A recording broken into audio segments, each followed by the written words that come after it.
ಸಂಬಂಧವಿಲ್ಲದ ವಿಷಯದಲ್ಲಿ ಪದೇ ಪದೇ ಈ ಪೃಥ್ವಿರಾಜನನ್ನು ಎದುರು ಹಾಕಿಕೊಳ್ಳುತ್ತಿರುವೆ.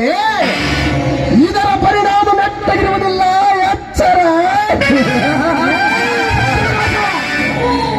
ಎಚ್ಚರ ಇಲ್ಲವದೇ ನಿಮ್ಮಂತ ಕಾಮ ತುಂಬಿದ ಮಜ್ಜಾನಿಗಳನ್ನು ಒಳಗಿಸುವ ಮಾವುತ್ತಿ ಕರುಣ.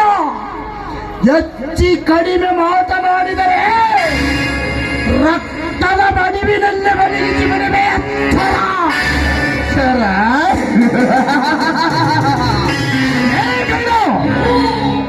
ನೀನು ನನ್ನನ್ನು ರಕ್ತದ ಮಡಲಿನಲ್ಲಿ ಮಲಗಿಸೋಕೆ ನನ್ನನ್ನೇನು ಕಾಡು ಪ್ರಾಣಿ ಎಂದು ತಿಳಿದುಕೊಂಡಿರುವೆ. ಆ ಮೂರ್ಖ ಇವಳಿಗಿಂತ ಮುಂಚೆ ನಿನ್ನನ್ನು ಮುಗಿಸಿ ಬಿಡುವೆ.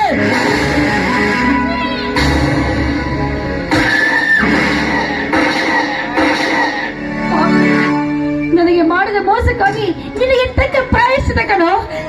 ನನ್ನ ಮಗನೇ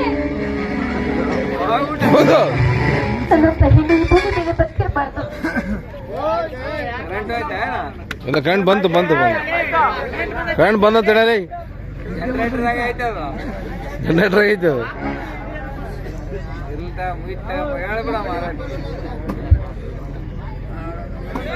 ಭೀಮೋ. ಇಲ್ಲ, ನನ್ನಂತ ಹೆಣ್ಣು ಈ ಭೂಮಿ ಮೇಲೆ ಬದುಕಬಾರ್ದು. ನಾನು ಸಾಯಲೇಬೇಕು. ನಿಲ್ಲಮ್ಮ, ಏನು ಮಾಡುತ್ತೀರಿಯ? ಪಾಪಕ್ಕೆ ತಕ್ಕ ಪ್ರಾಯಶ್ಚಿತ ಮಾಡ್ಕೋತಾ ಇದ್ದೀನಿ.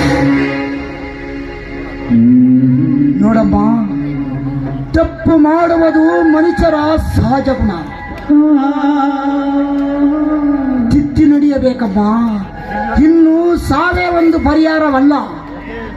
ಕವಿ ಬರೆದ ಕಲ್ಪನೆ ಕಥೆಯಲ್ಲಿ ಹೆಣ್ಣು ದಾರಿ ತಪ್ಪಿದರೆ ಏನಾಗುತ್ತದೆ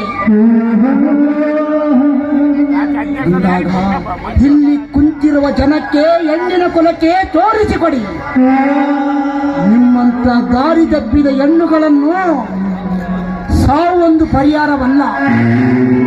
ನಿನ್ನ ಗಂಡನ ಜೊತೆ ನಿಯತ್ತಿನಿಂದ ಬದುಕಿ ತೋರಿಸಿ. ಅಂದಾಗಲೇ ನಿನ್ನ ಜೀವನ ಸಾರ್ಥಕವಾಗುತ್ತದೆ. ಈ ಹೆಣ್ಣಿನ ಕುಲಕ್ಕೆ ಒಂದು ಅರ್ಥ ಸಿಗುತ್ತದಮ್ಮ, ಅರ್ಥ ಸಿಗುತ್ತದೆ. ಇಂದಿನೇ ಬದುಕಲ್ಲ. ಪ್ರೀತಿಸಿದ ಗಂಡನಿಗೆ ವಿಷ ಹಾಕಿ ಕೊಂದಂತ ಪಾಪಿ ನಾನು.